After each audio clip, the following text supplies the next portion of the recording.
What is up guys? Good day. Good evening guys. Welcome back. It's been a while since na last upload ko. Sobrang busy ko pa din guys. Hindi ako masyado nakakapag-upload nitong mga nakaraan guys. Kasi wala naman ako may content. Alam niyo naman ako pag nag-upload ako is pag may content lang ako. Hindi tayo ganun ka-consistent no? Since ngayon nga is nagbalik na tayo para tayong kabulte, lulubog, lilitaw no? Ngayon kasi is iba yung ginagamit kong camera. Nagte-testing na naman ako.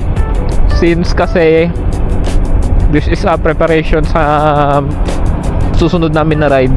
Bale plano namin is bumalik ng Tarokog.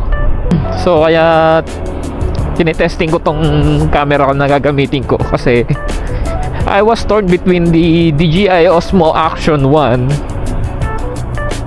and this Insta360 X4.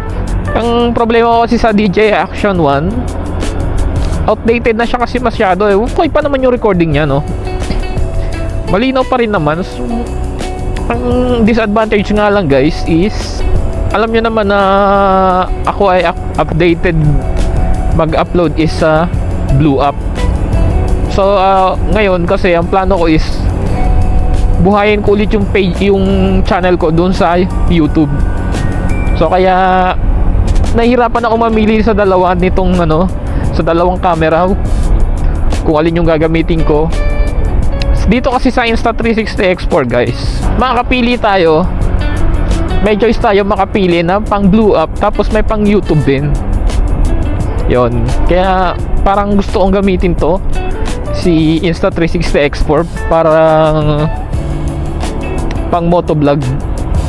Try natin ngayon. Ito pa lang yung hindi ko pa alam kung ano yung magiging output nito guys. So sana ay maging maganda yung outcome.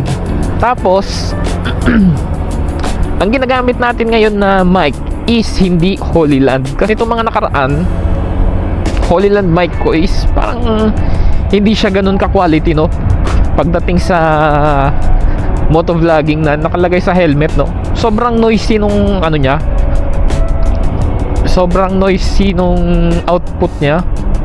So napagdesisyonan ko na itong kay Racing Boy mic yung gamitin ko. Maganda kasi yung outcome nito dun sa DJI Action 1 ko. Kaya mas napag-isipan ko o napagdesisyonan ko na itry ko din siya. So all in all ngayon, hindi ko alam yung outcome nito guys basta i-upload ko lang to sa Blue Up muna, or maybe pagsabayin ko Blue Up and YouTube channel no guys. Kung hindi pa kayo naka-subscribe no sa ko, wait lang, parang may pumasok na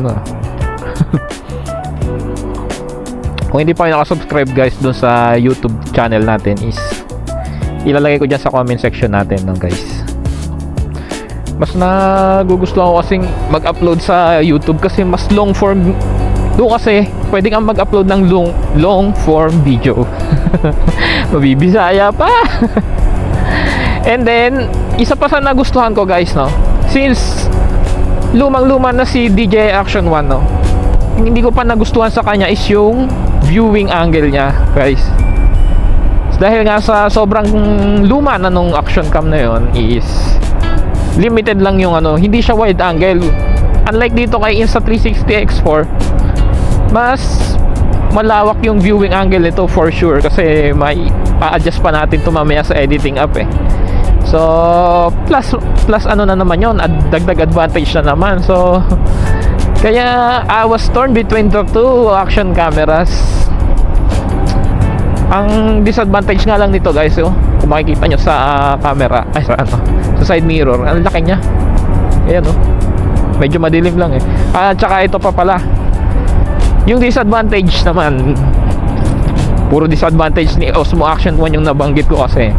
Ang disadvantage naman nitong si Insta360 X4 is hindi siya maganda sa low light.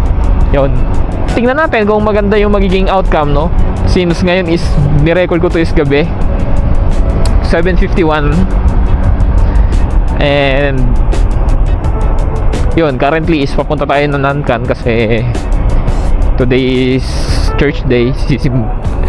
Magsisimba tayo, guys.